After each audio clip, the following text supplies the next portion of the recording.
بسم اللہ الرحمن الرحیم۔ حضور نبی اکرم صلی اللہ علیہ وآلہ وسلم کے حسن اخلاق کا واقعہ۔ اعلان نبوت کے چند روز بعد نبی کریم صلی اللہ علیہ وسلم ایک رات مکہ کی ایک گلی سے گزر رہے تھے کہ انہیں ایک گھر میں سے کسی کے رونے کی آواز آئی۔ آواز میں اتنا درد تھا کہ آپ صلی اللہ علیہ وسلم بے اختیار اس گھر میں داخل ہو گئے۔ دیکھا تو ایک نوجوان جو کہ حبشہ کا معلوم ہوتا ہے چکی پیس رہا ہے اور زار اقدار ہو رہا ہے۔ آپ صلی اللہ علیہ وسلم نے اس سے رونے کی وجہ پوچھی تو اس نے بتایا کہ میں غلام ہوں، سارا دن اپنے مالک کی بکری چراتا ہوں، شام کو تھک کر جب گھر آتا ہوں تو میرا مالک مجھے گندم کی ایک بوری پیسنے کے لیے دے دیتا ہے، جس کو پیسنے میں ساری رات لگ جاتی ہے۔ میں اپنی قسمت پر رو رہا ہوں کہ میری بھی کیا قسمت ہے، میں بھی تو ایک گوشت پوش کا انسان ہوں، میرا جسم بھی آرام مانگتا ہے، مجھے بھی نیند آتی ہے، لیکن میرے مالک کو مجھ پر ذرا بھی ترس نہیں آتا۔ ہاں، میرے مقدر میں ساری عمر اس طرح رو رو کے زندگی گزارنا لکھا ہے۔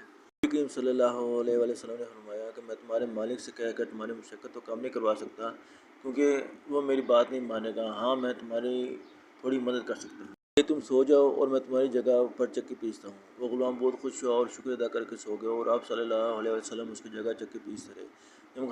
جب گندم ختم ہو گئی تو آپ اسے جگائے بغیر واپس تشریف لے گئے۔ دوسرے دن پھر آپ وہاں تشریف لے گئے، اس غلام کو سلا کر اس کی جگہ چکی پیستے رہے۔ تیسرے دن بھی یہی ماجرا ہوا کہ آپ اس غلام کی جگہ ساری رات چکی پیستے اور صبح کو خاموشی سے اپنے گھر تشریف لے آتے۔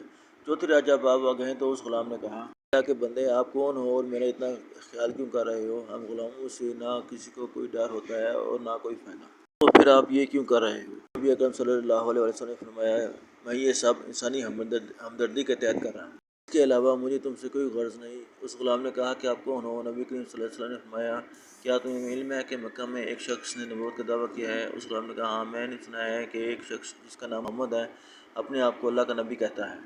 صلی اللہ علیہ وسلم نے فرمایا کہ میں وہی محمد ہوں۔